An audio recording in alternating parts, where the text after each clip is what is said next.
following is a presentation of Main Street Media, your source for news, sports, and information on Main Street in Middle Tennessee.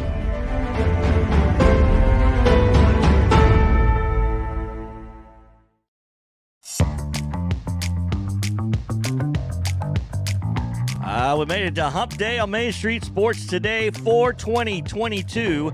On the program, our guest will be Heather Williams, live from Bristol, WCYB-TV. Talk a little NASCAR, her weekly visit. So stay tuned for that. The Preds get a shootout win. Also, the Grizzlies in the playoffs to even that series at one game apiece. A.J. Brown, say it ain't so. Hey, we'll talk about it. Also, TANNEHILL, Titans, UT softball, Vandy baseball, Tennessee Tech, and as always, the daily Braves chatter and this day in Braves history. Now, live to the Hall of Famer and Sports Writer of the Year, Mo Patton, and the Sundrop Kid from Alabama, Chris Yao. Welcome in. It is a wild and wacky Wednesday here on 420. Wild and wacky, right? Who knew? Go figure. Yeah. Couldn't have planned that one any better, Mo. Couldn't have planned it. Thank you guys for hanging out with us here on Main Street Sports Today, presented by Mid-Tennessee Bone and Joint. I am Chris Yao. He's Mo Patton, and we have got a great show for you lined up. It's going to be great because we have a ton of topics to get into, including the return of Ronald Acuna Jr. last night, but also another right fielder in Gwinnett with a heck of a play that we'll have to talk about. So we'll have to talk about what's going on in the world of baseball. And our entire second half is just about, outside of wild and wacky, is going to be spent talking baseball. So before we talk baseball, Mo, let's give today's opening tip, the top story coming from just north in Lexington, Kentucky, as it's been announced that the SEC's leader in all things big men, Tshiebwe, says, I'm coming back. Is that surprising to you? 2 years ago, it would have been surprising. Okay. Pre-NIL, it would have been surprising. All right. Not so much now. I mean, why is that? Well, Kyle Tucker of The Athletic had an article back in February that said regarding Tshiebwe specifically, there are already six-figure offers rolling in, plus a giant pile of smaller deals that add up to a significant number. Tshiebwe is about to get a free Porsche, like teammates Ty Washington and Shaden Sharp. Come on. And launch a merchandise and apparel deal. Oh, and there's this bombshell, which might be the headline for UK fans who've resigned themselves to the fact Tshiebwe will turn pro after this season. Quote, I'm looking at an email right now. If he comes back to school, there will be a multi-million-dollar deal on the table, Conley said. I'm not sure who Conley is. This is a quote out. But Tucker goes on to say, cue the record scratch sound effect, right? I'm sorry, a multi-million? Multi-million, not million. Multi-million. That's more than one. So why go to the NBA where everybody's good if you can get multi-millions where you already know you're the man? And can you imagine the number of former Kentucky players that are saying, where was this when I was in Lexington? Come on. Well, I mean, yeah, no, you are absolutely right. It wasn't multi-millions. It was comfortable. It wasn't that we know of. Well, but I mean, it wasn't celebrated. I mean, right.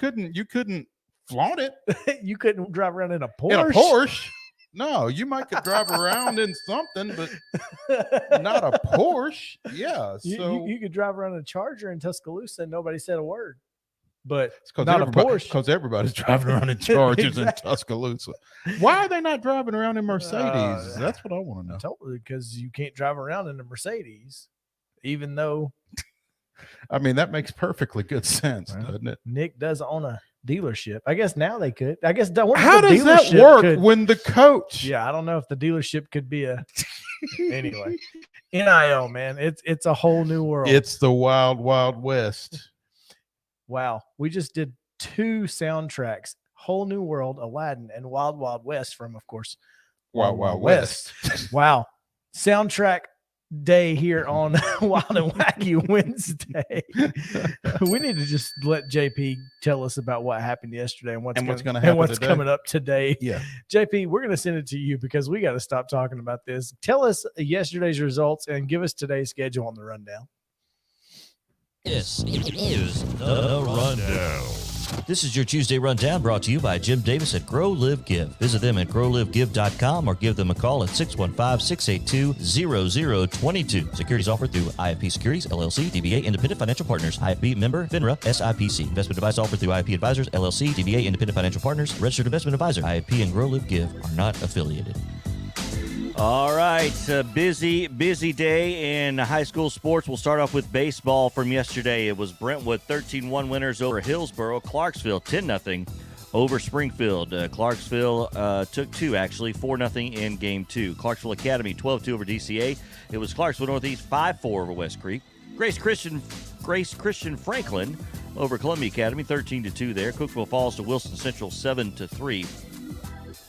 It was Culleoka 8-4 winners over Richland. Eagleville 14-3 over Huntland. East Hickman Falls to Fairview 11-3. Dixon County 4-3 winners over Father Ryan. Station Camp got a dub over Gallatin 5-3. Giles County the same by the same score over Loretto. Goodpasture 12-2 over Friendship Christian. Hume Fogg falls to Hillwood 5-2. Hendersonville shutting out Hunters Lane 13-0. Overton 9-3 winners over Franklin. CPA 12-3 winners over Lipscomb Academy.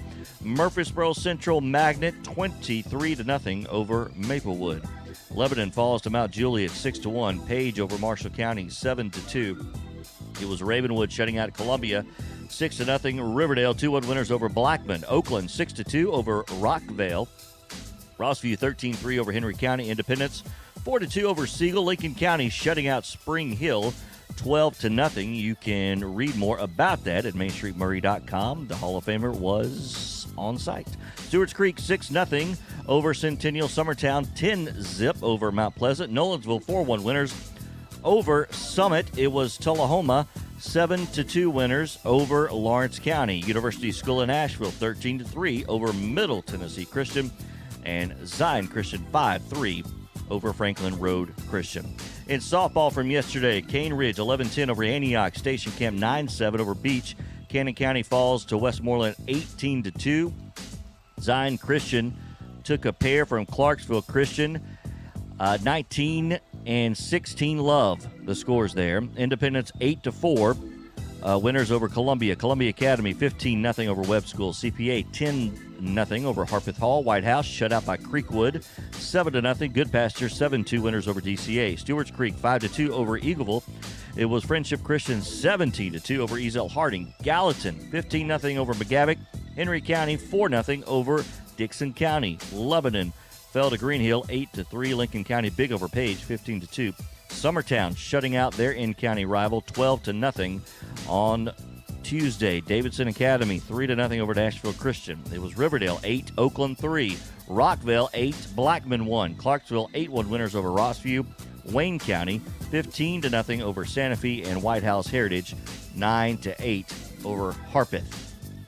Boys soccer on the pitch. Columbia 3-0 over Nolensville. Community 2-1 over Zion Christian. Cookeville falls to Laverne 4-2. Station Camp 5-1 over Gallatin. Hendersonville 4-1 over Beach. Wilson Central 1-0 over Lebanon. NBA falls to Martin Luther King 2-1. Merrill Hyde put 10 in the back of the net over Knowledge Academies to their 1. Murfreesboro Central Magnet 4-1 over Spring Hill.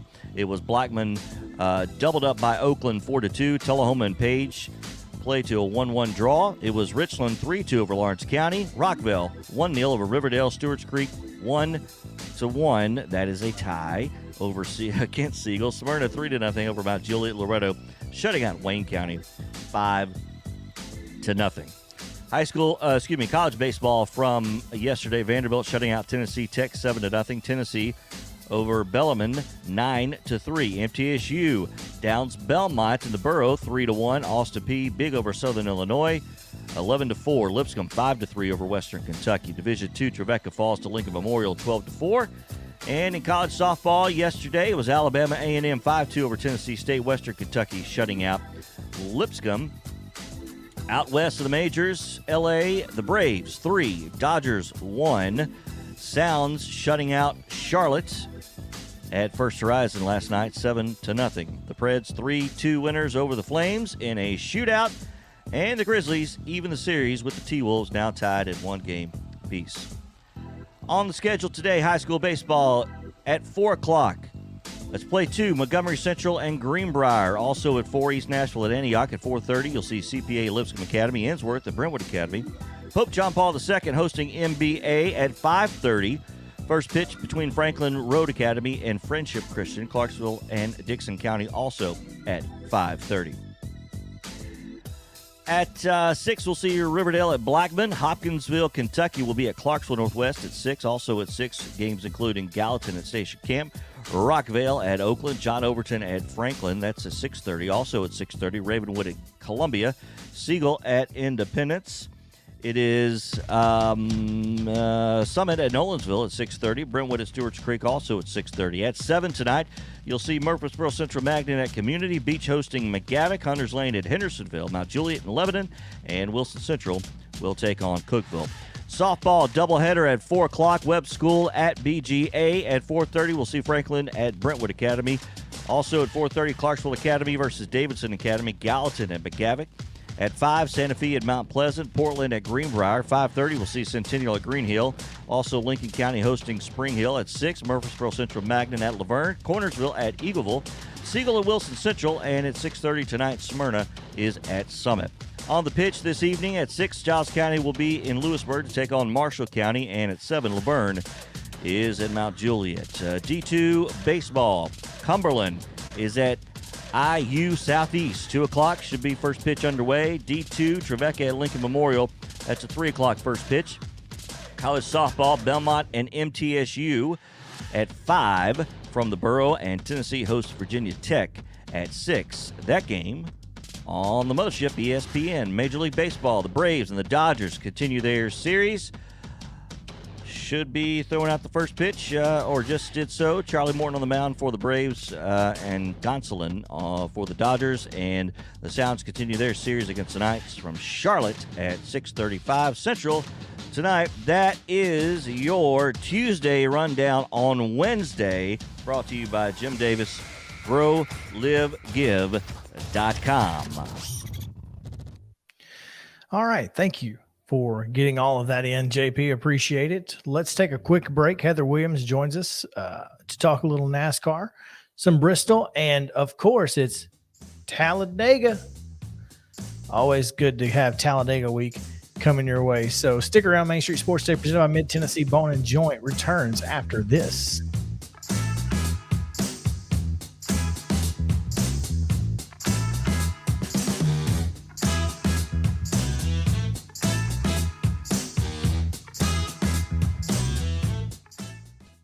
Mid-Tennessee Bone and Joint treats your orthopedic injuries and existing conditions. Our trained physicians will get you back in the game faster. Contact us at 931-381-2663 or www.mtbj.net.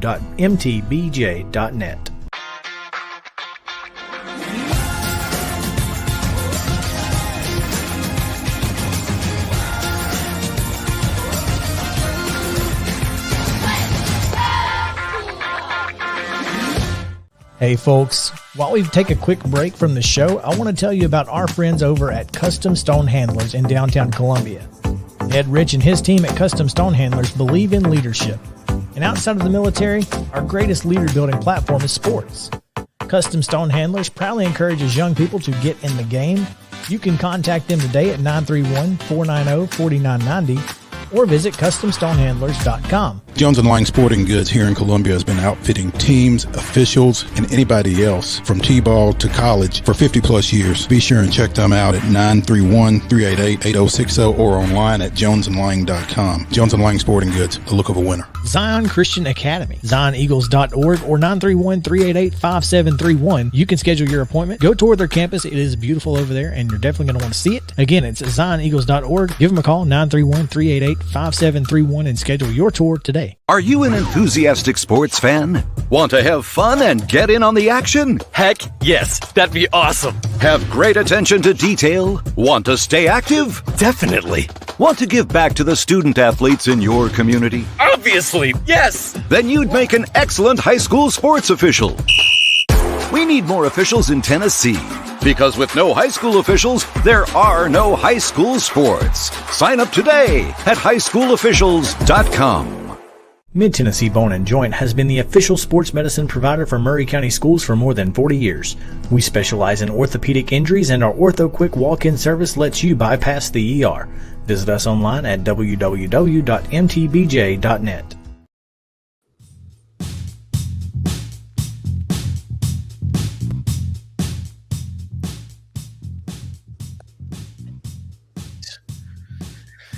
Chris Yao, Mo Patton, JP Plant is on the controls, and what a fantastic show we have lined up for you. We're going to talk a lot of different sports, a lot of baseball today, but we've got some basketball, some hockey to get to as well.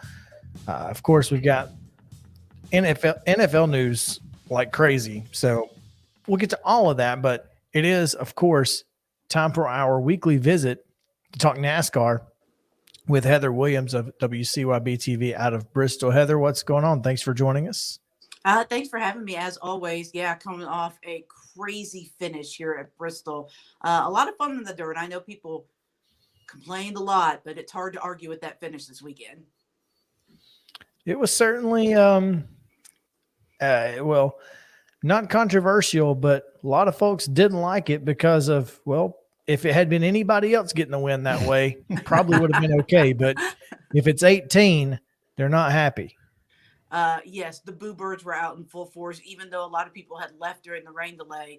I think everybody that stayed hated Kyle Busch. Well, a lot of people left. A lot of people weren't there to start with, Heather. I kind of got some, and again, not a huge NASCAR guy. That's a given. But I heard that some people were a little upset about racing on Easter. And we talked about this last week. And including Junior. You know, there was a service and that kind of thing, but there were some NASCAR fans that were bothered by the fact that there was racing. They were, but I think it's a little unfair to say that there were people there. It was the highest attended spring race at Bristol since 2016. My biggest thing about Bristol, when I had these discussions with people about attendance at Bristol, is NASCAR got greedy in the 90s and the early 2000s. Bristol is too big. Bristol is too big. It holds 100 and it's debatable because they've taken seats out, put in drink rails, and they don't really report that, but approximately 130,000 people it holds now.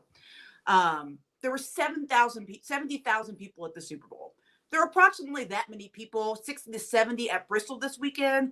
I really don't think attendance is a problem. Looks half full. Right, because because it is too big. Half full. Yeah, the stadium is too big. It's too big. It's too big for today's sports landscape. Nothing save the Indianapolis 500, maybe the Daytona 500. Nothing in the motorsports world is going to get more than 100,000 people. It's just not. That's not the world we live in anymore. 70,000 people for a race in Bristol, Tennessee is an outstanding crowd. Well, and to that point, that was one of the reasons NASCAR decided to do dirt. They wanted to get a little creative to see if they could bring some people back to the seats. And it's been a challenge, to say the least. But, you know, with the first year with rain, and then this was rain again this year. But it's still a unique enough race that it's going to bring a little more fans to the stands than a normal Bristol race. So in that regard, and of course television involved in that, yeah, that's why they've decided to bring it back for another year. Yeah, the ratings were way up. I think something like 38% over a comparable race last year, because last year's dirt race was actually rained out and run on a Monday afternoon. So I think the ratings were actually up like 80% over that, but you can't compare those apples to apples. But over 4 million people watched per average over the course of the race. And it was at a peak of 4.5 million. It was the #1 rated sporting event in that time slot, even beating the NBA playoffs. So it's hard to argue with those numbers. Yeah. Well, that's why TV is the driving factor in this racing on Easter, and it worked. More so than attendance. Can't argue with it. Yeah, absolutely. But both were up. So I mean, you can't ask for much more than that. Yeah.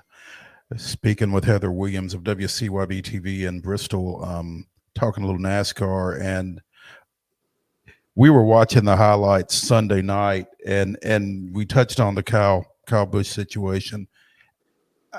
Was it just the fact that it was Busch that won it that created that? Because I mean, yes, he was not involved in any way, shape, or form in. He's just Kyle Busch. Yeah, and people that's just enough. don't want to see him win. He's the Brady Belichick. Yeah, he's the Brady / Belichick of NASCAR. Nobody wants to see him win because he's a little cocky, and he's good. He's got a reason to be a little cocky. Right. I mean, the win moved him into second place all time in Bristol wins, tied with Richard Petty, Rusty Wallace. I'm sorry, Dale Earnhardt, Rusty Wallace, and Cale Yarborough, second all time. And he's just now 3 wins behind DW for the all-time wins at Bristol. So, I mean, he's very good at Bristol. People love to hate him at Bristol. He thrives on the booze at Bristol. It's actually good that he wins at Bristol because it brings out the emotion in the race fans. I mean, seeing Tyler Reddick win would have been nice. It would have been a nice story, but I don't think, I know that if he would have won instead of wrecking with the second place driver in turn 4, Busch winning, nobody would have been talking about this race. Hey, she's not wrong. So before we get off Bristol, again, Jody and I were watching the highlights Sunday night, and she's like, so they're racing on dirt. Okay, so how do they get that off? I said, you know what? I'll ask Heather. So what do you do with that to get back to the regular surface there? I mean, they just bring in the dirt movers and the dump trucks and dig it up just like they brought it in, and then they'll power wash the track. They said that, I mean, when I've talked to Steve Swift, who's the director of facilities for all of Speedway Motorsports, which includes Atlanta and Bristol and a bunch of other tracks, Nashville. He says it's much easier to get the dirt out than it is to get it in. And they actually store the dirt. They actually store the dirt on property now, so they just use the same dirt over and over again. But yeah, I mean, they just bring in dirt movers, the dump trucks, and they load it up one load at a time and take it back out on their property where they keep it. What's the process? I mean, how long does that take? To take it off, I think it'll take them about 2 weeks. It takes about a month to get it all in and packed and the way they want it shaped. Obviously, when you take it up, you just rip it up, so it goes much quicker.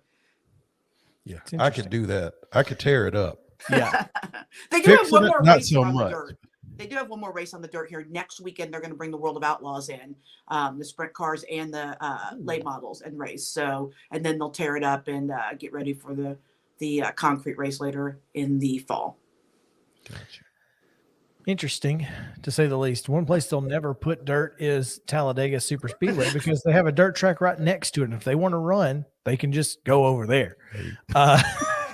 So there's that. But one of the things that we talk about every year when it's Daytona, when we talk about Talladega, it is all the same thing. Anybody can win because if you don't get caught in the wrecks, you got a shot. If you finish the race, you got a chance to win it. And Heather, this week is no different at this super speedway. For sure. And super speedway racing, there's a lot of luck involved, right? Staying out of the wrecks, but there's also a little bit of an art to it. There are definitely guys that are better at super speedway racing than others. Dale Earnhardt was the best there was at super speedway racing. Even though he only won one Daytona 500, he won a lot at Talladega and in the summer race at Daytona. Same thing with Tony Stewart, was very good. Denny Hamlin is very good on the super speedways. Bubba Wallace is good in the super speedways. I think he's finished second, first the last 3. Well, except for the last one. The last one, he got caught in that wreck at Daytona and finished 14th in the 500. No, he finished second in the 500. Pretty sure. I'm going to look it up because I thought he won the race, and then it ended up I thought he ended up like 12th or something. No, I think he ended up second because I remember standing in victory lane thinking that he won because the start finish line was. I thought he won too. I went crazy. Okay, maybe it was. He was involved in the crash at the finish line though. Yeah, he was, but I still think I think that was after they actually passed the start finish line. I think he finished second. Nonetheless, he's very good at the super speedways for sure. Yes, absolutely. And so there is some luck, right? Because that's why Austin Cindric won and Bubba didn't, right? But exactly. But there's also a lot of skill. There's a certain style of racing that some guys put the effort in to be good at the super speedway and some throw it away because there's so much luck involved. Makes sense. I mean, it's kind of hard to prepare for something that you have no real control over half of the the outcome. It makes a lot of sense to kind of, because it's a little bit easier as far as driving is concerned because you don't use your brakes as much and that sort of thing. You can pretty much go 95% accelerator most of the race. But that being said, it's also taxing on the body because you're running 175 to 200 miles an hour for 3.5 hours in a car. That's rough. Yeah. I mean, the only other tracks that have that kind of G-force would be like a Bristol concrete, and you're not going as fast, but because of the banking, it's got that G-force on your body and it wears you out just as much. I think you might be thinking about Atlanta, where Bubba was running up front and wrecked because they did. That might have been it. They drafted at Atlanta, and Bubba was running up front and caught up in a wreck and finished about 14th. So I think, if I was thinking about that, I think you're thinking of Atlanta because it's a super speedway race now too. Yeah. Yeah, that very well may have been it. I'm not entirely sure, but Talladega is one of those tracks where we talk about the big one, and you can't ignore that. But it's easier, or I guess it's more difficult to predict what's going to happen at a Talladega because of the luck. That being said, we just talked about all those drivers who are usually pretty good at Talladega. So you got to tell us who you think is going to win. Well, since my pick last week did terrible. Oh, he didn't do terrible, but he certainly didn't win. I think he ended up finishing in the top 15 or something like that. Take this with a grain of salt, but I like Ryan Blaney. He's won at Talladega several times before. He's very good at super speedway racing, one of those drivers that we talked about. He's second in the points, and he is right there on the cusp of the win. He was top 5 in Bristol. It's time. He's due, and so I'd like Ryan Blaney this week. Ryan Blaney. That is a unique pick. You don't hear that name very often, especially to go to victory lane. So I'm looking forward to seeing how close you are, Heather. I have not been that good this year with the picks, if I'm being honest. It's okay. It's okay. I'm just going to bet on you. We're going to start a new series. We're just bet on Heather's pick and see what happens. You'd probably do better if you bet against Heather's picks. Oh, well. Heather versus the field, huh? Yes. Yeah. Heather, we appreciate you taking some time with us as always, each and every week on Wednesday around this time. It's always a pleasure, and we always get some great knowledge, especially when it comes to NASCAR and East Tennessee high school sports, because sometimes we have to veer off into that. Anytime. And before we do let her go, oh gosh, what do you think about the prodigy coach at Chucky Doak? Oh, the 12-year-old.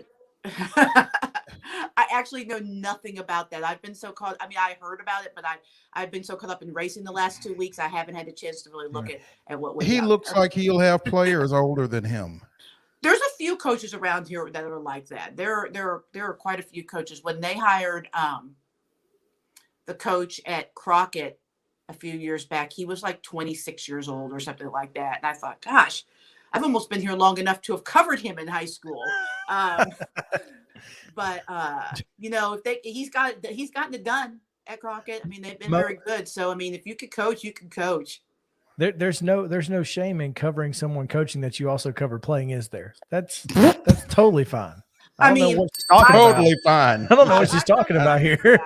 I've covered guys at high school that have played in and retired from professional sports. and been retired for 10 years now. So yeah, there's no shame in that game. There you go. Heather, we appreciate it as always. Thank you. Always fun to come on, guys. All right. When we come back, we are going to not talk about the Braves. We've got a lot more to get to before we get to the Braves, which are currently playing. So there's that. But we got the Preds, the Grizzlies, and the Titans. This is going to be Nashville Pro Sports in this next segment. So stick around. Main Street Sports Today, presented by our friends at Mid-Tennessee Bone and Joint. We'll return after this.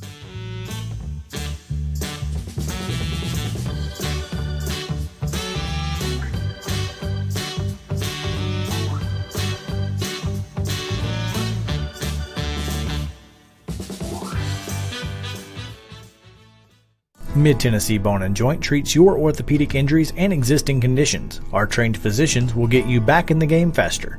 Contact us at 931-381-2663 or www.mtbj.net.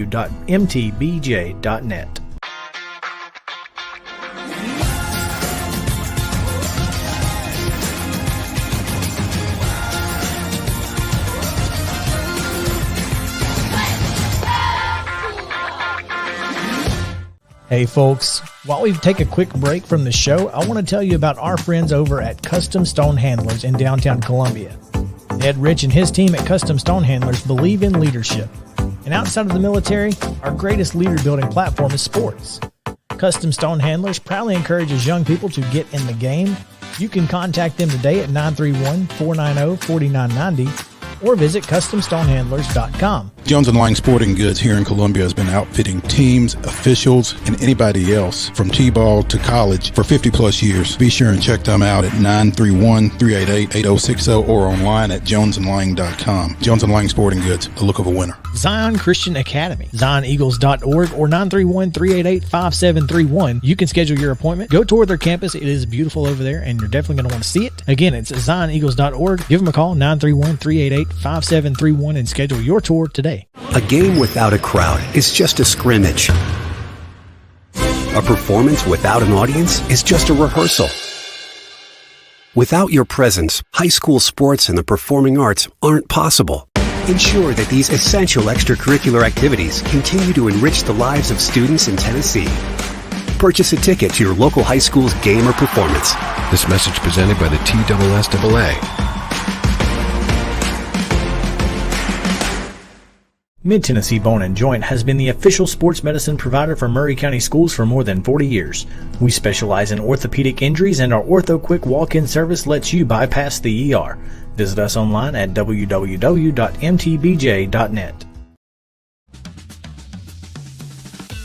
Nobody covers high school sports like Main Street Preps, bringing you hyper-local coverage of the teams and athletes in your backyard. Wherever your Main Street is, we've got a podcast for you. From the Sumner County Sports Podcast with Zach Womble, Casey's Take on Sports with Dixon Post and Cheatham County Exchange's sports reporter Casey Patrick, the MSP North Podcast with Brady McAtamney and Blaine Keller covering Montgomery and Robertson counties, to Main Street Preps this week with Russell Venozzi and Tyler Palmatier with a macro view of prep sports in Middle Tennessee. Find your local prep sports from Main Street Preps and find out wherever the podcasts are dropping each week right here on the social media platforms and wherever you get your podcast. And if you want to pick up where the preps leave off, from preps to pros, well, you're in the right place because we got Mo Patton and Chris Yao. That's right. We've got you covered from preps to pros and everywhere in between here on Main Street Sports Today, presented by Mid-Tennessee Bone and Joint.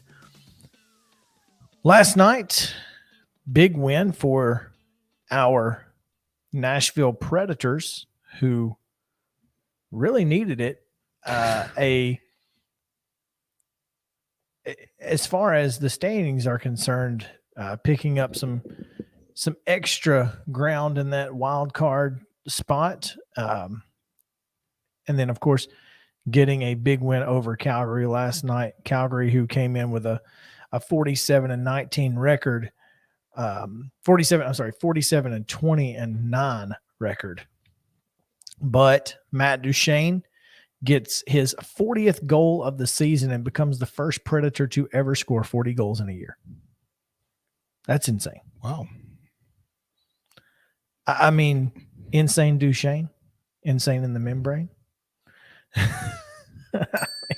It's truly remarkable what he has been able to do this year for this team after just such a sloppy start to his tenure here in Nashville. Everybody thought, this guy's terrible. What have we done? And now you're seeing exactly what John Hines and the front office saw in Matt Duchesne when they traded for him. Yeah.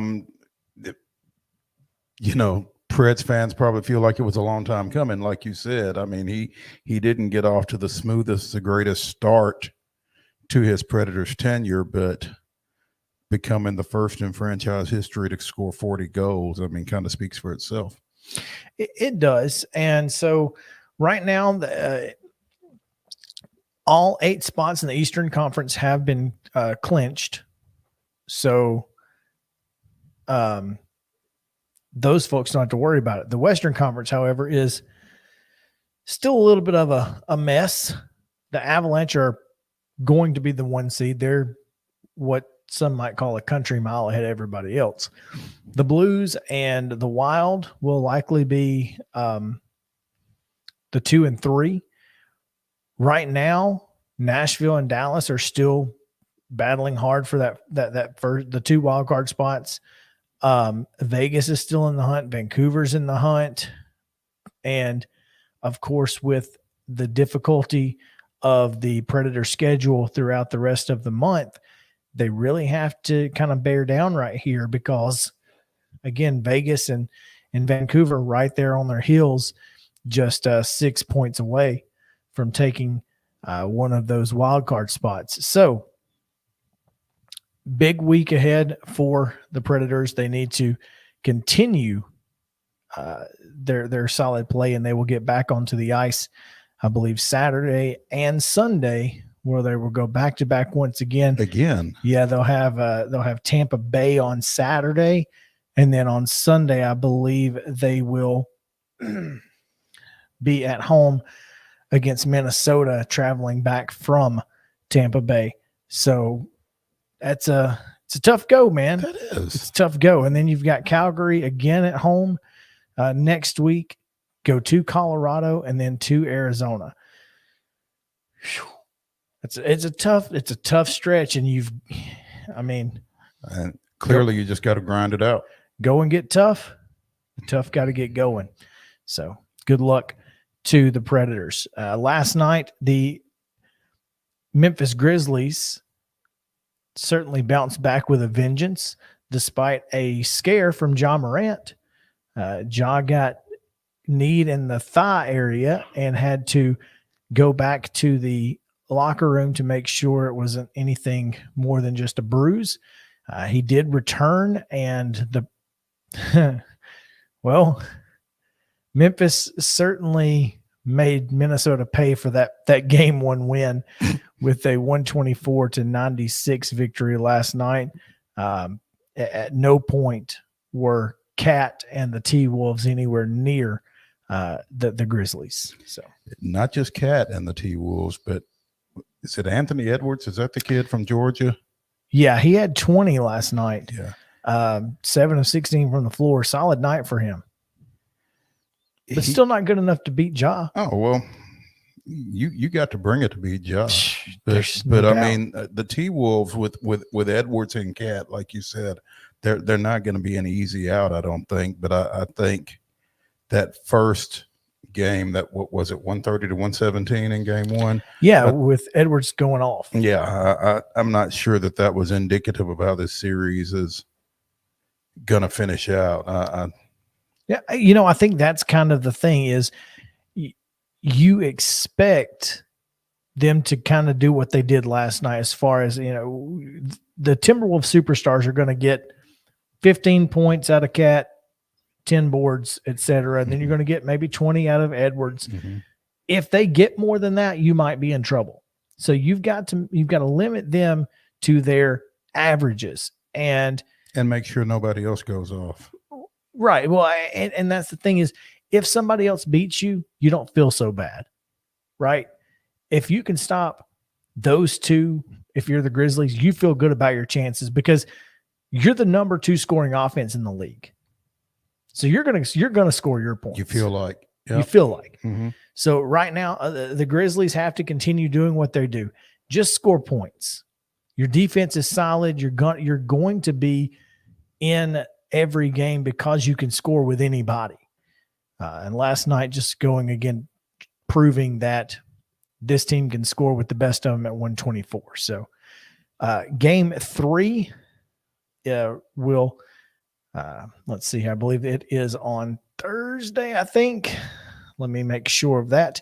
It is Thursday at 6:30. They will be in Minnesota. So they'll go up there for, I guess 2.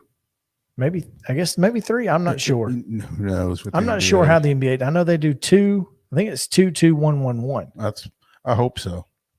I think that's how they do it. I feel confident that Memphis will find their way back home for that game, for the clincher though.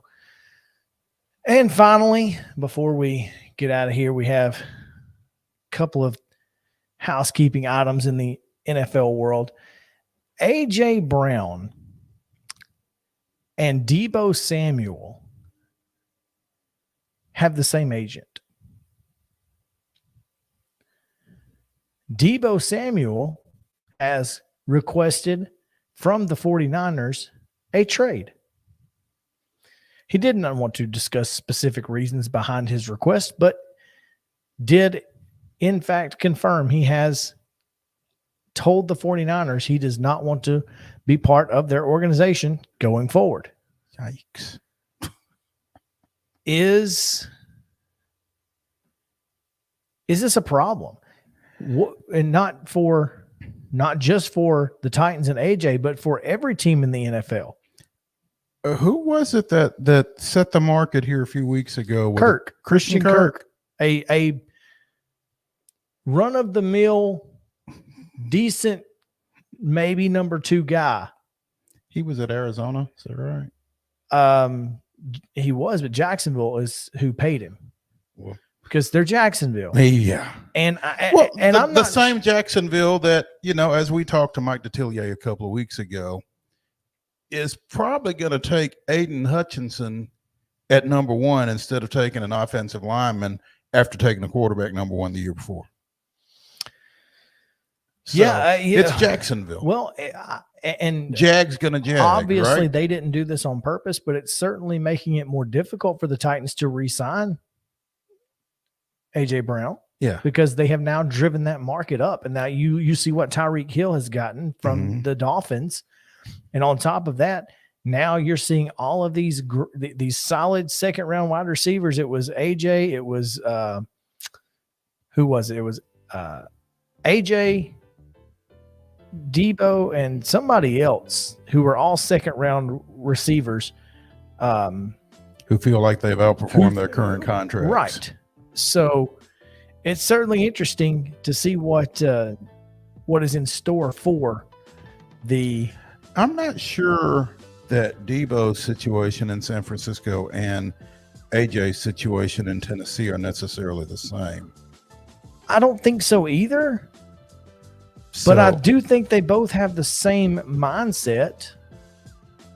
And the mindset is, how do I get the most money I can get for myself and still be a contributor to the team I want to I just feel like AJ and the Titans are probably closer to the gap between what AJ wants and what the Titans are willing to do is probably closer than that between DEEBO and the 49ers. I understand the fact that they have the same agent. I just hope that, and maybe it's just wishful thinking on my part. I think there are 2 things here. How much money can I get and be where I want to be? The positive for AJ in Tennessee is he wants to be in Tennessee. So, yeah. All right, let's take a break because the music is playing, and we'll take a quick halftime and come back here on Main Street Sports Today. So stick around. We'll be right back. Presented by Mid-Tennessee Bone and Joint. Stay tuned.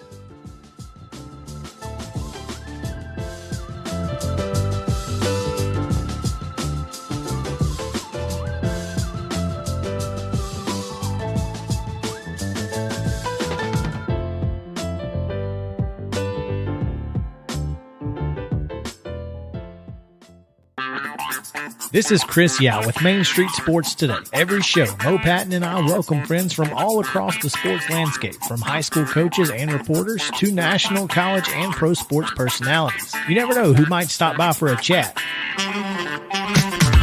AP Tennessee sports editor, three-time Tennessee Sports Writer of the Year 2020 TSWA Hall of Famer. She covers the Titans, the Predators, the Grizzlies, college football, and hoops. Please make welcome Teresa Walker. Former University of Tennessee, former Team USA Olympian, ex-Cy Young Award winner, R.A. Dickey. R.A., did I miss anything? Man, that was sweet. Yeah, I need to listen to that before I go to bed every night. That was nice. Has 5 sports Emmys. That's not bad for the other guy in Wham, Ryan McGee. Other guy in Wham married the best looking girl, Bananarama, so other guy in Wham had a pretty good life. From preps to pros, we're taking on the sports topics you care about. Tune in across Main Street Media social platforms at 2 p.m. or on demand on your podcast distribution platform of choice. Welcome into this halftime here, and just I mentioned this earlier, Mo, but the defamation suit that has been brought against Johnny Depp's ex-wife, By Johnny Depp? By Johnny Depp. Okay. And one, I watched some of the testimony today on Court TV, and absolutely, if it were anybody else, if it were not Johnny Depp giving the testimony, the judge, jury, and entire world would be asleep. And they would have to wake each other up to hear the testimony. It was so bad.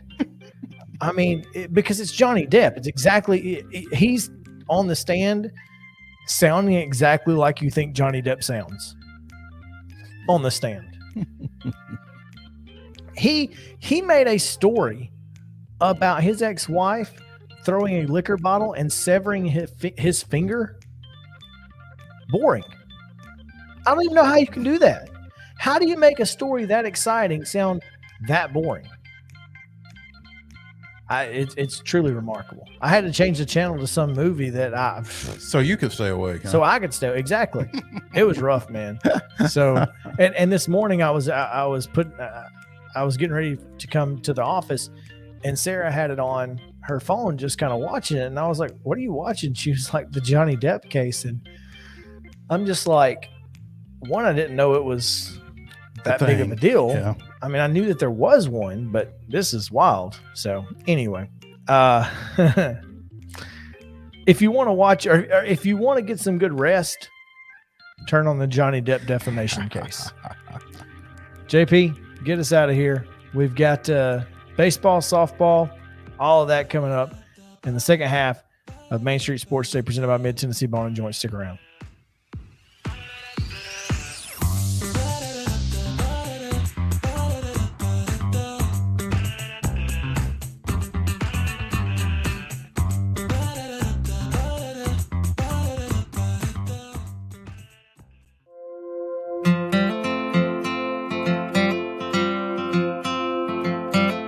Welcome in, everybody, to another fantastic edition of Mornings on Main Street. Fun show planned for today. Please tell me you know who this is. Of course I know who it is. I mean, I just want you, let's say it together. You have no idea, do you? Your car broke down, you're walking. That's true. Hey, Is the thing on? Hold on a second, Chris. Hey, what did I tell you about comedy? Right. Let's do funny. Make sure that's funny. It gotta be funny. I figure it's easier. It's harder for you to say no if we do this live. I'm still waiting to meet you with the crystal, so I'll take anything. We'll get it all done there. Thank you. As the voice of the crowd will be me as Bob Hope, and has that cute well with the pearl necklace is. So I'm going to be Russell Brand, and I just want to go ahead and give a preface that might be really annoying. So Okay. All right. It's preface. Preface. Preface is what happens when your girlfriend's going out on the town and you're like, hey, get ready. It's like, gotta put my face on. Grilled ground lamb and beef wrapped in lavish and topped with a savory tomato It's sauce. lavash. What is that? Lavash. I told you, you're dealing with the redneck country boy on this side over here of the screen. That's okay.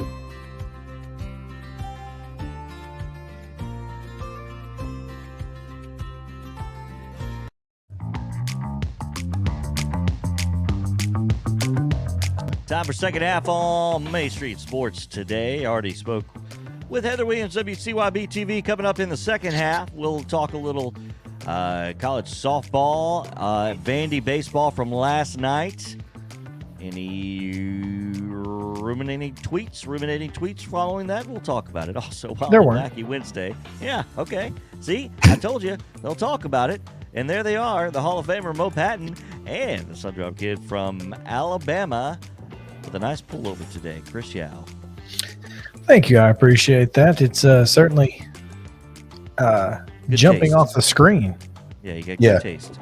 Yeah, it is. Color. It is. Are you watching? Are you wearing yours or something, JP? It's popping. Yeah. But what's mine, popping? Your like pullover. Yeah. Yeah. What's popping? Yeah, always comes with a pop. What's crack-a-lack? What's cracking? Yeah. Man, I'll tell you what's not cracking is the Braves bats. They are 0 on the day. Yeah. Currently In that mode of the same thing that will make you laugh, will make you cry. I mean, Max Fried went what, 5? How many perfect did he go last night?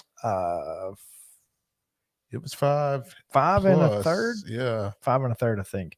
So. Manny Pena just flat out to left. So that means Dansby Swanson's up and the third inning is over. That's what that means. So rough on the Vandy boy. I'll tell you what, it's got nothing to do with him being a Vandy boy. But I tell you this, watching last night's game, I just felt like if that wasn't a real-time Vanderbilt commercial, I don't know what is. I mean, you had Walker Buehler start, you had Dansby Swanson start, you had David Price come out of the bullpen. All you needed was Kyle Wright to get in there. Yeah. But he's starting, so he wasn't going to get in last night. Would have been nice if he had started today, maybe. But Charlie I Morton, mean, yeah. And then Mookie didn't go to Vanderbilt, but he's from Nashville. I mean, that was just felt like a fun night. If They you're should have a just Nashville played that at baseball First fan. Horizon, right? Should have just played at First Horizon. I mean, They could have played it in Nashville and everybody would have been happier. Yep. It's not been a great start for the Braves today. Freddie Freeman, another home run, this time a 2-run shot that scored Mookie Betts. They currently, and the inning is over. Yep. Flat out to left. Well, that average now below 150. At least he put it in play. That's it. Look, that's an improvement. So since they're losing, let's talk about last night and Max Fried, because he was brilliant. And you that's what you hope for when, or what you expected from Max Fried when he started this season. Did not start out great. A couple of tough starts in his first 2 outings, but like was mentioned on I watched the Bally broadcast, by the way. You were watching TBS. I was watching TBS because Bally wouldn't come up. So I ended up watching Bally, couldn't get it on TBS. So listening to Chip, he said Brian Snicker was talking about how these guys got 2 or 3 fewer outings in spring training than they normally would have. So you kind of have to just take the first 2 and take them with a grain of salt. Well, last night you got exactly what you expected out of Max Fried. He was perfect through upwards of 5 innings. And 2 hit ball through 7 innings with 8 strikeouts. And certainly helped get the Braves into a position to win. The remainder of the pitching staff, I thought, did really well. Matzik had the 1 wild pitch that ended up allowing a run to score. But other than that, Kenley Jansen looked good through just 12 pitches, 9 strikes, had a strikeout, got the save. That is the line you want to see at pitchers at the end of a game. You want to see Max Fried, Tyler Matzik, Kenley Jansen, and of course you can throw Will Smith in the 7th if you need to. But that's exactly that's the perfect scenario for the Atlanta Braves. They want to make it a 6-inning game before they hand it off to the night shift. And those guys, proved themselves last year. Again, Luke Jackson, I believe he has had Tommy John surgery, so he's going to be unavailable this year. But I mean, those arms that they've got out there in the arm barn are that's exactly what you're looking for out of those guys. And aside from the wild pitch from Tyler Matzik, I mean, everybody's going to have a hiccup from time to time, but that's what you expect out of them. And against postseason caliber teams, that's when they've got to bring that. Orlando Arcia, 3 for 3 before he hit one 2 feet shy of the wall in his fourth at bat.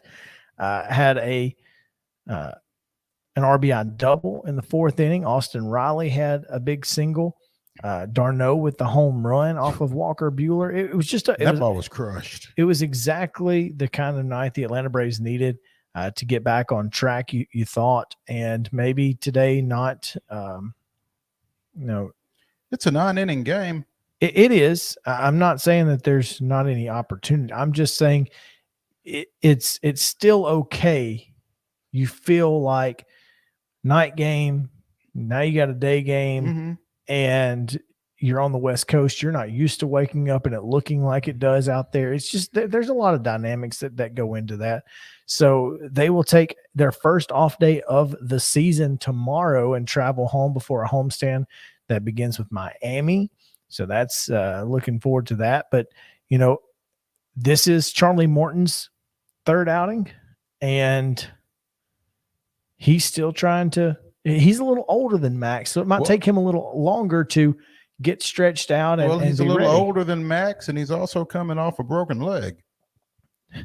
You forget about that because he struck out Mookie Betts on a broken leg. Yeah.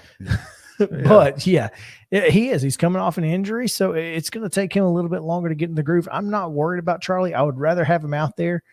But this is the type of game where you go, okay, how is Snicker going to manage this bullpen? Well, we know what he won't be doing. He won't be putting Sean Newcomb out there. No, he will not. Spencer Strider is available. You've got the off day tomorrow. You still got Will Smith available too, by the way. Yeah. And AJ didn't. AJ Minter. Night. So you've got a great bullpen. You've got McHugh. You've got Thornburg. So I mean, Dylan Lee and Tukey apparently. I don't know. I would think Tukey is probably going to make a start. I think Spencer Strider is going to end up getting the other position in that. And at this point, I don't know why you don't. It might be an opener situation, right? Because I'm not sure that he's stretched out to go 5-6, but maybe one time through the order. He did pitch 3 or 4 the other day.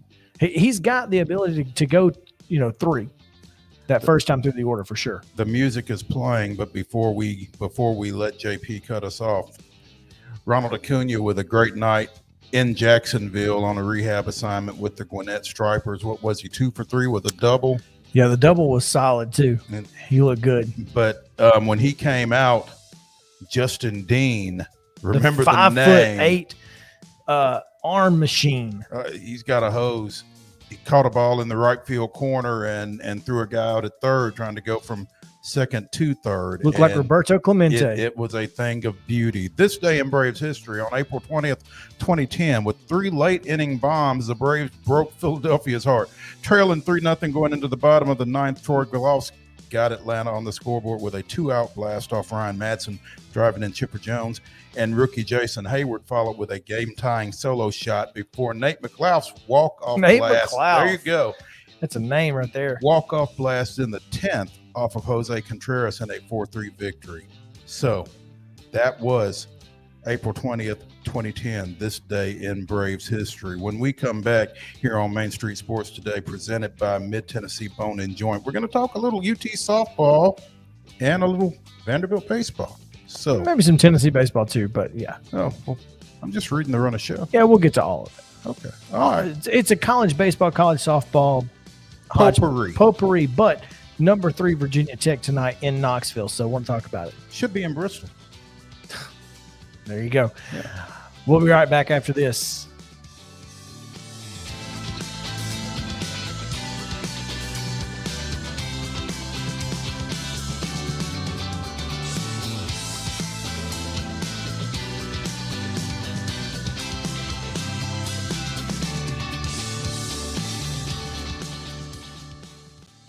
Mid-Tennessee Bone and Joint treats your orthopedic injuries and existing conditions. Our trained physicians will get you back in the game faster.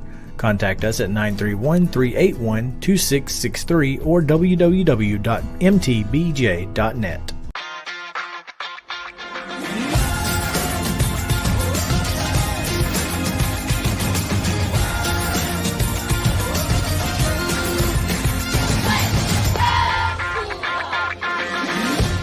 Hey folks, while we take a quick break from the show, I want to tell you about our friends over at Custom Stone Handlers in downtown Columbia. Ed Rich and his team at Custom Stone Handlers believe in leadership. And outside of the military, our greatest leader building platform is sports. Custom Stone Handlers proudly encourages young people to get in the game. You can contact them today at 931-490-4990 or visit CustomStonehandlers.com. Jones & Lang Sporting Goods here in Columbia has been outfitting teams, officials, and anybody else from T-ball to college for 50-plus years. Be sure and check them out at 931-388-8060 or online at jonesandlang.com. Jones & Lang Sporting Goods, the look of a winner. Zion Christian Academy, ZionEagles.org or 931-388-5731. You can schedule your appointment. Go tour their campus. It is beautiful over there, and you're definitely going to want to see it. Again, it's ZionEagles.org. Give them a call, 931-388-5731, and schedule your tour today. Are you an enthusiastic sports fan? Want to have fun and get in on the action? Heck yes, that'd be awesome. Have great attention to detail? Want to stay active? Definitely. Want to give back to the student athletes in your community? Obviously, yes. Then you'd make an excellent high school sports official. We need more officials in Tennessee, because with no high school officials, there are no high school sports. Sign up today at highschoolofficials.com. Mid-Tennessee Bone and Joint has been the official sports medicine provider for Murray County Schools for more than 40 years. We specialize in orthopedic injuries, and our Ortho Quick walk-in service lets you bypass the ER. Visit us online at www.mtbj.net.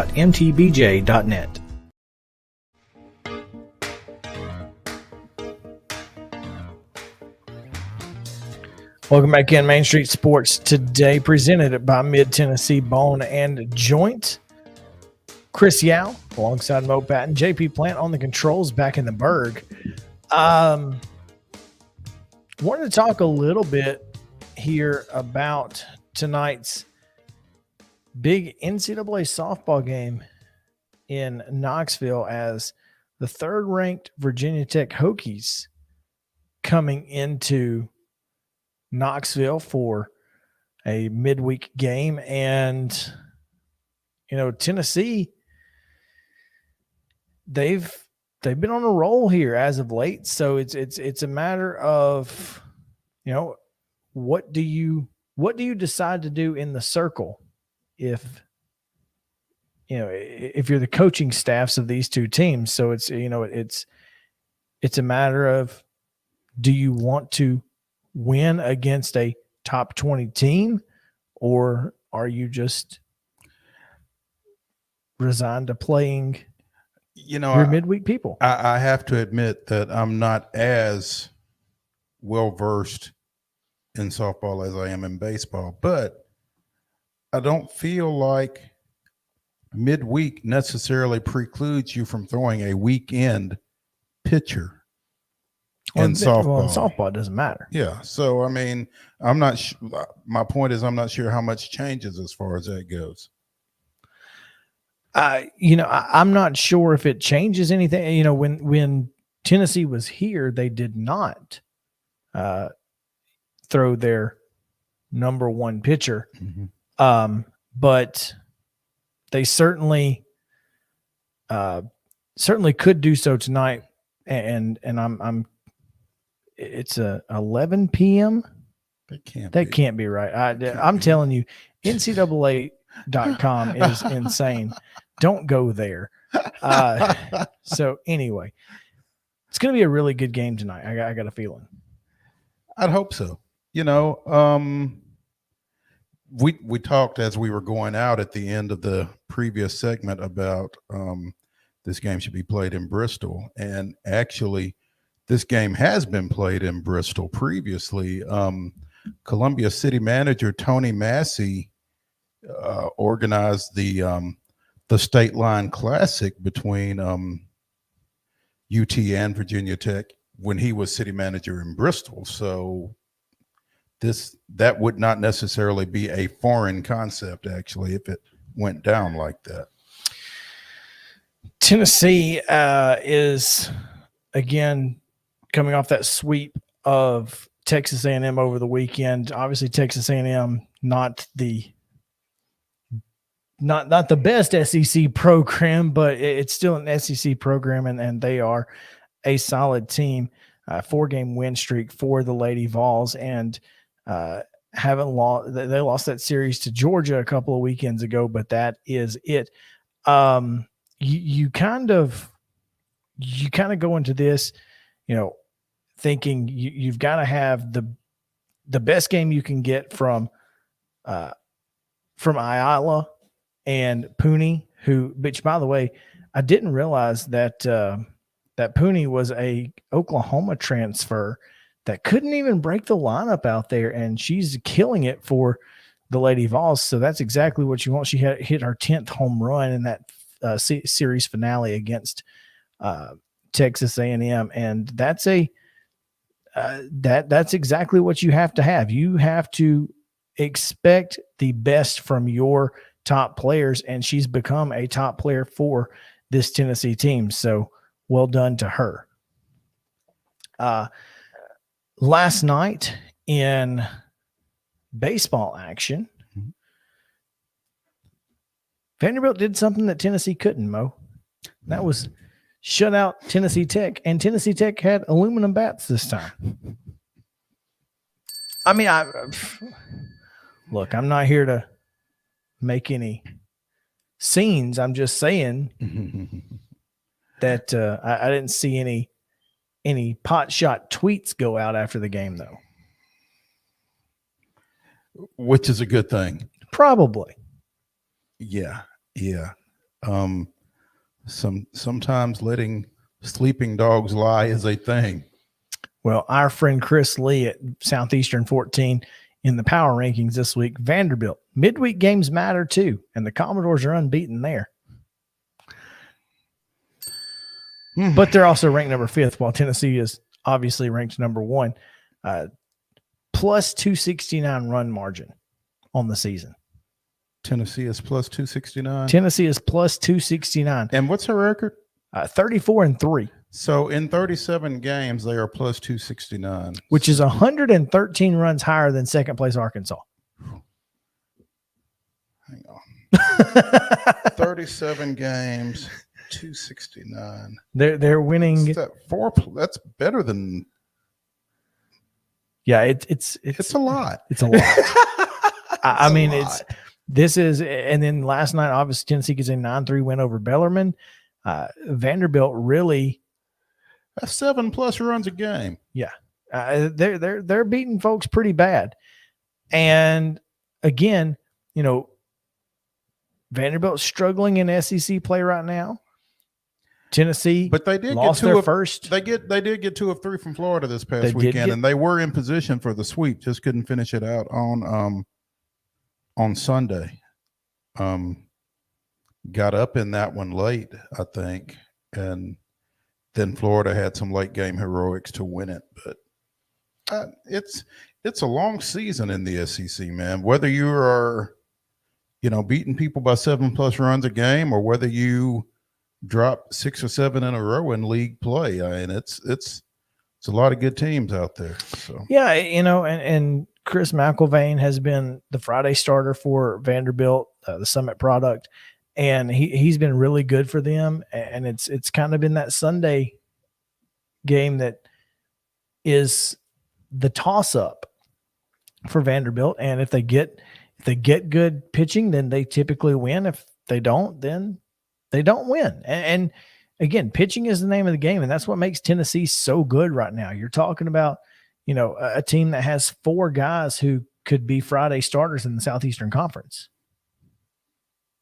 Yeah, and one of them isn't starting at all on the weekend. That's right, and only 3 games on the weekend. So you tell me how that works. It's really impressive what this Tennessee pitching staff has done, and we didn't. Certainly a luxury, and it'll be interesting this weekend as Tennessee continues SEC play, and they will be without their head coach for at least the first 2 games.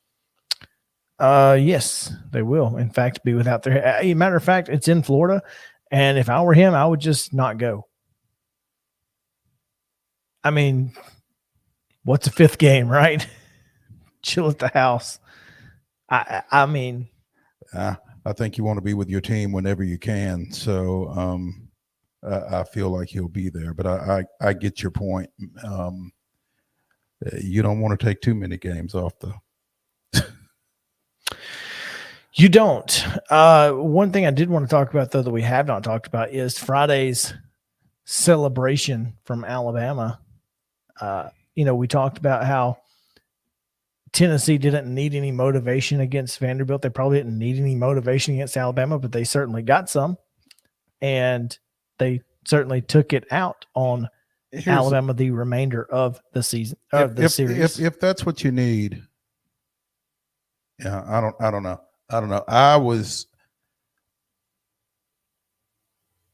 I thought the comments coming out of the UT camp after Alabama did whatever they did on Friday night were a little odd, given what Tennessee had done for the previous 34 games this season. Yes and no. Tennessee is one of those teams that you know what you're going to get from them emotionally. Mm-hmm. And so you just accept it. Yeah. I mean, well, that's fine. But if you are across the diamond from folks, and if you are going to show that kind of emotion, if you're going to wear your emotions on your sleeve, if you're going to touch the plate with your finger, different things like that, if you're going to do that to people, then you can't really be bothered when the tables get turned. It's not any different when somebody does it to you than when you do it to somebody. So I saw a tweet, and I don't remember exactly what the thought process behind it was. Somebody, they said, when Tennessee Tech celebrated and did all the things that they did, that it was, this sort of what they won the one game they were going to play against them. They won the World Series. If you want to act like you won the World Series, it's the only game you got, right? But celebrating that way in game 1 of a 3-game series, probably not the ideal. It's probably not. It's probably not the ideal thing to do. UT is not the ideal team to make that point. Exactly. You don't want to, again, you don't have to poke the bear, but you also don't want to poke the bear. But, well, I mean, you can be poked and you can come back on Saturday and let everybody know that you've been poked. But we'll see how they'll see how it tastes and all that other stuff. Again, for what they've done, and they through did 34 and twice in a row. Exactly. And that's the point. And that's the point I think Tennessee fans were making is, okay, you got one game. Okay. Yeah. My thing is, again, if I'm a Tennessee player, knowing how we've acted at times over the course of this season, we have suddenly become everybody's Super Bowl. Sure. So, and good for them. Let them do that. You've got 2 more games, and you know what you're probably going to do in the next 2 games. So just let it ride. That's what you want. You've asked for it. Yes. And you know what? Just like Kyle Busch, you've earned the right. Yeah. Yeah. I mean, they've done it. And I just didn't like the comments that they made after Friday's game. Thought they were out of place, all things considered. Maybe. But again, that's Tennessee. That's what I'm saying. That's what you're going to get from this team. Mm-hmm. They're gonna say, fine. All right, cool. You're gonna find out exactly what it's like. Mm-hmm. You want to come on our field and do that? We'll show you. You won't do it again. And they didn't. Yeah. So that's how. I don't mind them talking because that's what they do. They don't let their bats and gloves do the talking. Their mouths do it too. Yeah. Yeah. So anyway, Tennessee softball has some matching alternately matching hats. Alternately matching. I like that. They've taken the baby blue cap with the Tennessee orange, and instead of the white cap with orange daddy for baseball, they have mommy on their caps. So 14th ranked Tennessee, by the way. We did not mention that as we were discussing. Well, I did say it's a top Tech 20 game. matchup. Yeah. I just didn't know exactly where they were ranked Number because 14. I know there could be 15, could be 14, depending on where you're looking. According to the UT Sports website, they are 14th. We'll go with that. So whatever ranking they are using What? of the 6. Exactly. Yeah. So anyway, we'll be back with Wild and Wacky Wednesday, the weirdest and wildest stories from across the world. Stick around. Southern Main Street Sports Today returns after this.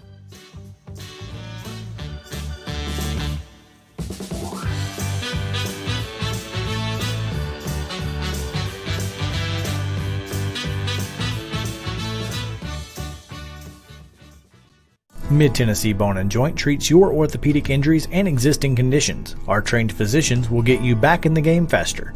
Contact us at 931-381-2663 or www.mtbj.net.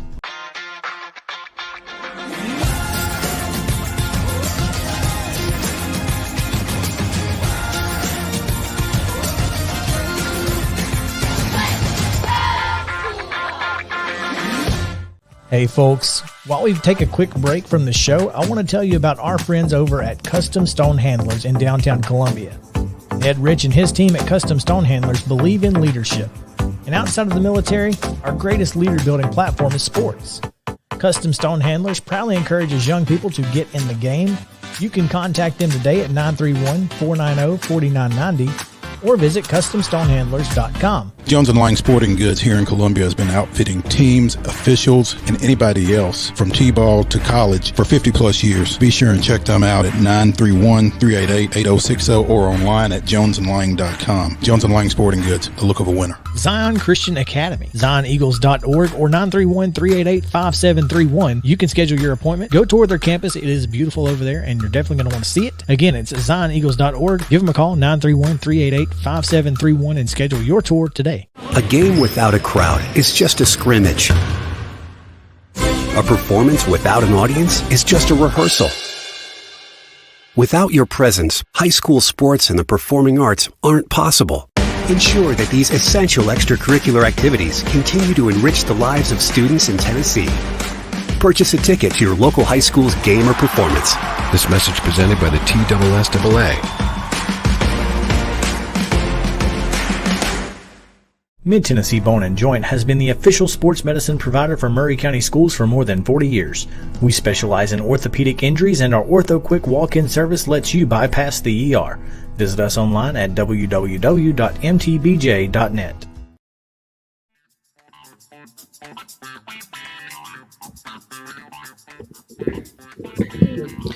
Mo, you had a wild and wacky story yesterday, and I've forgotten it. I don't remember what it was, but it was. Yeah. Oh, I know what it was.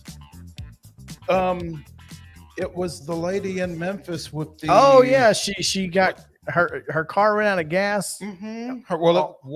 It wasn't her car. It was a rented Chevrolet Suburban that ran out of gas on a bridge on I-55 in Memphis, or I guess it might have been crossing the Mississippi, because both Memphis and West Arkansas Memphis? State Police were involved when it was found that the Chevrolet Suburban that was rented that ran out of gas was carrying 229 pounds of marijuana. Well, she was just getting ready for today. I mean, her and a few of her friends. A couple. It's like you said earlier, JP, or maybe yesterday, about weed being legalized, because boy, it would just make sure it would make it a lot easier. That was a JP comment. I don't disagree with it, but yeah, that was JP. Officially on that, I was likening it to getting taxes for something legal like alcohol, marijuana, to pay for it to open up, like the steroids you were talking about. Yeah, make it above table, like the NIL deal. Yeah, I I'm wasn't just saying. necessarily suggesting because I don't want to make a political statement on a sports channel, but I'm not even sure that that's political. Yeah, at this point, Probably it's not. just a matter of, hey, let's let's get some tax money from this, right? yeah, that makes sense. You know, speaking of political statements, to me, it would be we would be not doing our job on Wild and Wacky Wednesday if we didn't talk about the idiocy of the Tennessee state senator who decided to liken homeless people to Hitler. Well, Hitler was homeless. What are you doing, dude? I haven't heard about this. Just he basically, well, Hitler was homeless and he bootstrapped himself, right? He came out okay. He came out okay. You see how well it worked out for him? I mean, come on, man. Wow. I mean, again, that I would like to think that we can all be in agreement that Hitler not good. I mean, that's not really a political statement. That's just I think that's fair. The general, everyone agrees with this. I'd certainly like to think. I mean, so anyway, I just thought it was like, dude, just don't say his name in anything. It's just better if you just don't. So anyway, if you're thinking about it, just think it. Don't say it. Don't press send. Yeah. Yes. Put that one in the drafts and let it just and forget about it. Yeah. You guys have been big fans of haunted houses? I am not. No. Huge fan, by the way. I think I've made that statement on these airwaves or some airwaves somewhat similar to these. I'm not going to pay to be scared. No ding. I don't get a ding for that. Well, here, I kind of agree with you because I was thinking of how I wanted to put this, but I'm not a big horror movie fan or sci-fi just because for me, I'm more of a realistic when it comes to movies or entertainment of that nature. So a haunted house, it's hard for me to get into that mind frame to, why it doesn't do anything for me. So it's funny because I enjoy haunted houses, but I rarely get scared at haunted houses because, like you, I watch other people get scared. That is a big part of it. I love to take Sarah because she's a fainting goat and she will literally fall down if she gets scared, and so that's a lot of fun. Does she know that? Yes. That her role. Yes. In that is to entertain you? Yes. She is well aware. And she embellished that? Loves it. Goes right along with it. Okay. Well, that's good for you. As long as everybody's happy. Yeah. Hey. It's pretty funny for me. Anyway. I assume you pay for dinner that night, though, right? I pay for everything. What are you talking about? Wow. So you're going to pay for that too. Yes. I'm already. Hey, show me the limo. I'm already in the doghouse today anyway. So what's one more? Let's just pile it on today. So let's just get it all done today. Yeah, pile on now, so because she can't be that mad. I mean, and tomorrow she'll wake up and it'll all be over. This dude. So there's a level of madness with which. At some point, she just stops. Yeah. Okay. Is that your goal to try to reach that? Just it's not my goal. The sooner you get to that point, yeah. But yes. But here's the point. Here's the thing: is if we can get to a point where I already know she's mad, if I know that I can't make her less mad, so it's like. If I'm gonna say something, I'm gonna do it while she's already mad. I'm not gonna because she can't get any more mad either. Well, it's not gonna change anything. Her level of mad is usually about it's pretty even keel.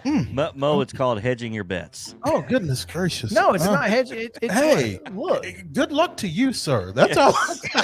It's worked for 5 years. Man. So okay. All right. we're gonna keep going. Let's get back to the haunted house. The haunted house in South Carolina. A man thought he was grabbing a prop gun as part of the experience, and it was not the prop gun. At the zombie experience at the Hollywood Wax Museum, A man was hit in the shoulder and has survived. If he had not survived, I guess he just would have just stayed there at the zombie experience Hollywood Wax Museum. I don't know. Would have just become a character. Yeah, he would have been an employee at that point. I mean, if you hadn't tried so hard on that one, I would have given you a ding, but that was an awful lot of effort. Well, I mean, it's also not untrue. Okay. Yeah, no, you're right. I mean, perfectly legitimate. So anyway, they have charged Kill Latrell Brown with contributing to the delinquency of a minor in connection with the shooting because someone, apparently Mr. Brown here, left the gun in the haunted house. That was just a dumb idea. Anyway, so, you know. Yeah, you need to do some time just for your stupidity. Stupid tax. The stupid tax. That's right. Yeah. All right. And finally, the Dublin airport got 12,272 noise complaints last year from one person who lives by the airport. Oh, there's no question this guy lives by the airport, right? 12,000? 365 days? 90% Yeah, that's right. Yeah, do the complaints math. received by the airport operator. Almost double the complaints he filed in 2020, which were 6,227. Of course, he was twice as bothered then. Well, in 2020 there was fewer flights, far fewer flights. So, this is a problem, and I'm not sure. It doesn't tell me what his complaint is. But under a noise management plan, aircraft taking off from Dublin should adhere to a noise preferential route, a flight path designed to avoid overflight of buildup areas where possible. Apparently, this guy doesn't believe they're making an effort to be as quiet as they can over his house. So I wonder which was there first, the airport or him. Yeah. Kind of like the fairgrounds argument.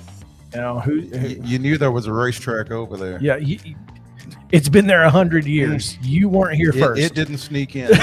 Yeah. Chris, does it say if this guy has a summer home in Florida or not? You know what? It does not say. He could be a Florida man. It certainly would not surprise me. 12 Irishman. 12,000 complaints, almost 13,000 complaints in one single year. 1 year. That's a full-time job. Yes, it is. That is a legitimate full-time job. I don't know how you do. And I mean, maybe he's independently wealthy, which kind of plays right into that whole thing. That's highly likely scenario, Mo. Highly likely. All right, that's going to do it for today. And it appears the Dodgers have scored another run. Rios homered. Yep. So it is 3-0. Los Angeles in the bottom of the fifth. And if it doesn't get any better, I'm going to be in the bottom of the fifth later. So, we'll be able to talk about this one tomorrow with former Braves reliever and co-host of the 755 podcast with David O'Brien on The Athletic, Eric O'Flaherty. Yo! One of the greatest Twitter follows there is. Yes. That'll be in the second half tomorrow. In the first half, we will have Lipscomb baseball coach Jeff Forehand as the Bisons ride a 4-game winning streak into their 3-game Ace Sun. Don't call it Atlantic Sun. Don't call me Atlantic. At Jacksonville State. It's going to be a big one. Ronald Acuna Jr. in the starting lineup tonight, leading off for the Stripers. Travis Demerit, also William Contreras behind the plate. I thought Travis Demerit was on the way to join the Braves after Riley was put on the paternity list. Apparently not. I don't know. Anyway, it's going to be a good show tomorrow. Y'all come back with us. It's going to be a lot of fun. For JP and the Berg and Mo, I'm Chris. Yeah, have a great day. We'll see you then.